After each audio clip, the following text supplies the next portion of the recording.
discussão, fala do governo Lula aqui, permanece uma discussão sobre a diplomacia do governo Lula, e na verdade um detalhe de uma discussão maior que eles estão tendo aqui, muito intensa, sobre a bipolaridade, digamos assim, dessa disputa Estados Unidos e China.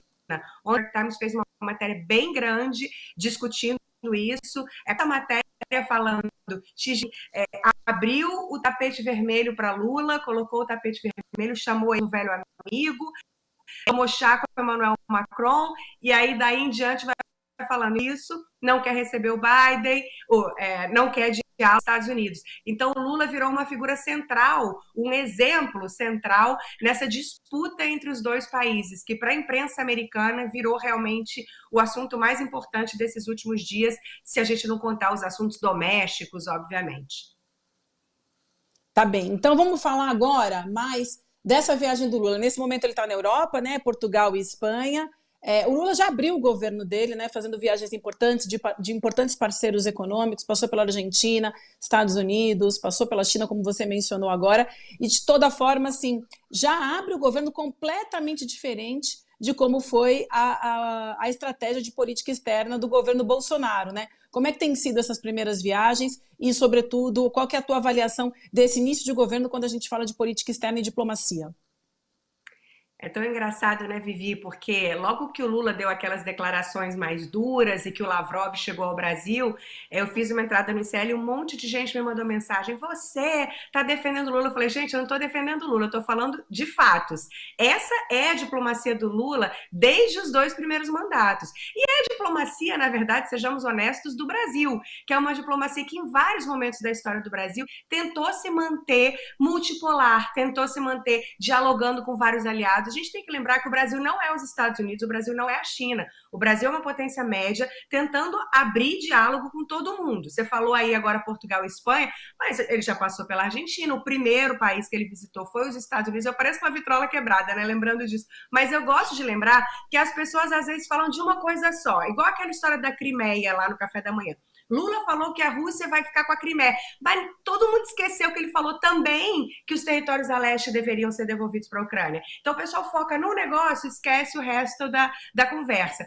E eu tô lá falando, diplomacia também se faz com grandes gestos. A gente esquece, fica achando que diplomacia se faz em bastidor. Você senta numa salinha escura, sem ninguém ver, olha, vamos fazer assim, vamos fazer, dá um tapinha no ombro, toma uma cervejinha. Não é assim, não é só isso. Você também precisa mandar mensagens para as pessoas com quem você está dialogando. Então, quando o Lula faz esses grandes gestos, ele está mandando uma mensagem, sim, para uma tentativa de costurar um diálogo com um líder autoritário como Putin, mas também está mandando uma mensagem para o Biden. Olha, eu fui aí, saí daí com 50 milhões no fundo da Amazônia.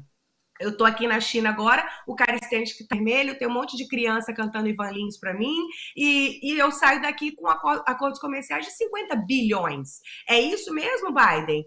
É isso? Ou você ainda quer que eu fique... Então, são mensagens que estão sendo enviadas também. E aí, gente, eu odeio fazer isso, Vivi, eu não quero falar. Eu não falei, eu já sabia. Parece aquele pessoal de comentários de futebol, né? Eu já sabia. Não é isso, mas eu tô falando desde então. É assim que se faz diplomacia. É com grandes gestos, é mandando mensagens. Não foi à toa que o Biden ontem anunciou que, em vez de 50 mil, vai mandar 50 milhões, vai mandar 500 milhões para o Fundo da Amazônia. A diferença é pequenininha, né, Vivi? Quase não fez diferença. O pessoal acha que foi o quê? Que o Biden dormiu, acordou com peso na consciência, falou assim, tô aqui pensando melhor, acho que 500 vai bem para o meu amigo Lula. Não é assim que as coisas acontecem. Então, a gente já está vendo resultados concretos dessa negociação e eu ouso dizer, dessa habilidade. Eu falei isso também aqui. Gente, é uma ilusão você achar que o Lula está falando sem imaginar as consequências. Ele calcula, é uma grande liderança. Você pode gostar dele, pode não gostar. Qualquer líder mundial baixa a cabeça para esse e fala, ele sabe o que está fazendo. Então, ele não fala as coisas do outro dia, fala, nossa, falei bobagem. Está tudo costuradinho ali, está tudo planejado. Já está dando os resultados. Eu botei no Instagram, bom dia para quem dormiu com 50 milhões, acordou com 500 milhões, né, Vivi? Faz uma diferença aí na conta final. Manda um pix para mim aqui, me manda um pix. Ó, a Tereza Rabelo está dizendo aqui, ó, Mila, é isso aí, Mila, precisamos colocar os pontos nos is. O pessoal aqui também mandando muitas mensagens aí adorando a tua entrada aqui junto com a gente hoje. Mila, eu tenho uma pergunta para te fazer sobre o Biden, mas eu não vou monopolizar a conversa, não. Deixa a Cris te perguntar primeiro, depois a gente retoma. Vamos lá, Cris. Mila, eu queria abordar justamente, né, esse salto, né, nessa conta aí para o Fundo Amazônia, que foi simplesmente de 50 milhões para 500 milhões, né, que são 2,5 bilhões de reais aqui, é dinheiro considerável aqui para o combate ao desmatamento. Esse dinheiro terá que ser, a aprovação desse valor terá que ser submetida ao Congresso americano. Quer dizer, o Biden anunciou a intenção dele de oferecer esse dinheiro para o Brasil, que tem que passar pelo Congresso. Eu te pergunto se você tem assim, alguma avaliação das chances desse valor, desse pacote ser aprovado, né? Porque a gente sabe também das dificuldades que o Biden tem muitas vezes no Congresso americano, né? A disputa ferrenha entre democratas e republicanos, né? E o Biden tem uma margenzinha, às vezes, ali de manobra muito pequena, né? Enfim, esse dinheiro realmente tem chance de ser aprovado pelo governo americano, perdão, pelo Congresso americano, para que efetivamente chegue aqui no Brasil para ser usado no combate ao desmatamento? Olha, Cris, essa é uma ótima pergunta. Eu diria que o Congresso americano está basicamente inoperante, sabe? O Senado tem maioria democrata, então vai passar pelo Senado com tranquilidade. A Amazônia é um assunto muito popular aqui, como eu já falei antes. Todo mundo gosta de falar da Amazônia, mas a questão climática não é um assunto popular entre os republicanos. Então, depende de como isso vai ser empacotado. Se isso for empacotado como uma coisa que inclusive, abertamente pode-se dizer, é uma coisa que influencia essas negociações e o poderio chinês. A China está investindo um montão na questão climática no Brasil. Eu acho que, dependendo de como ela for empacotada, pode haver um convencimento dos deputados republicanos. Mas é muito difícil você empacotar isso desse jeito, até porque o governo americano dificilmente vai dizer, aumentamos o fundo aí, porque o Lula fez boa diplomacia, agiu ali de um jeito que a gente achou que a gente tinha que entrar em campo, se posicionar melhor, porque os chineses estavam engolindo. Eles não vão falar isso, né?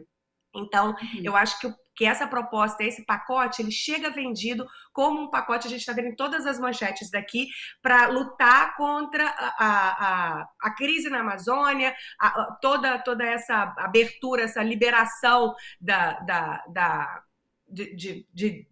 destruição da floresta durante o governo Bolsonaro. Inclusive, muitas reportagens falam disso abertamente. Então, com ele vendido como um pacote de combate às mudanças climáticas, eu acho que vai ser muito difícil ele passar pelo Congresso americano, principalmente pela Casa. Pelo Senado ele vai passar com certeza, mas os deputados republicanos dificilmente vão liberar um projeto como esse sem negociação. Pode ser que vá parte do dinheiro, pode ser que não vá tudo, a gente tem que ver o que vai acontecer. Agora, essa é uma agenda, também vale ressaltar, viu, Cris, muito importante para o presidente Biden. Ele fala, isso foi uma agenda de campanha, essa é a agenda que mais fala com os eleitores jovens, que vem sendo o foco dos políticos americanos nas últimas eleições, porque aqui é diferente do Brasil. No Brasil, você é obrigado a votar. Então, todo mundo vota, a estratégia política é completamente diferente. Aqui, ganha a eleição quem tira mais gente de casa. Não tem jeito, porque o voto não é obrigatório. Então, se nossa, 60% do país são democratas, mas os democratas estão sentados no sofá vendo e não tem aquele ímpeto de sair de casa para ir votar, você não elege ninguém. Então, assim, para a população mais jovem, que é a população que muitos políticos têm tentado mobilizar, porque em muitas eleições se mostrou apática e agora tem se engajado mais, a questão do clima é uma questão que faz essa galera levantar do sofá, faz essa turma falar, eu vou lá votar, eu preciso. Essa é a questão, essa é a agenda para eles. Então, para o Biden, essa é uma mensagem muito importante, ainda mais agora que a gente já sabe que ele está sinalizando essa candidatura. Ontem teve até um anúncio aqui do Robert Fitzgerald Kennedy, que, segundo as pesquisas apontam, 14% dos eleitores do Biden estariam dispostos a votar nele como candidato democrata. Então, assim, e o Biden também é uma figura que tem muito esse questionamento. Quando era uma dúvida entre Bernie Sanders e Biden, se falava muito nisso. Eu até falava muito isso. O Bernie Sanders pode ser mais controverso, mais polêmico, mas ele inflama a multidão. Então, as pessoas levantam para votar no Bernie Sanders, saem de casa. O Biden é um político das antigas, é um político que ninguém fala, vou lá correndo, porque, oh meu Deus, o Biden. Então, esse assunto virou uma coisa para ele, importante para ele, com essas pessoas a saírem de casa, a apoiarem o Biden, a se engajarem de fato na campanha. Então, a gente vai ter que ver aí como é que essa negociação vai acontecer, mas eu acho, assim, uma vitória diplomática importante, que é importante a gente deixar registrada, como essas conversas, essas negociações, essas declarações trazem um resultado, você tem aí um compromisso do líder maior dos Estados Unidos, agora é um compromisso que passa pelo Congresso. Então, se o dinheiro vai chegar na nossa conta, aí já são outros 500, desculpa o trocadilho, são outros 500 milhões para a gente saber se o dinheiro vai chegar ou não, Cris. Boa, Mila, boa, é isso aí.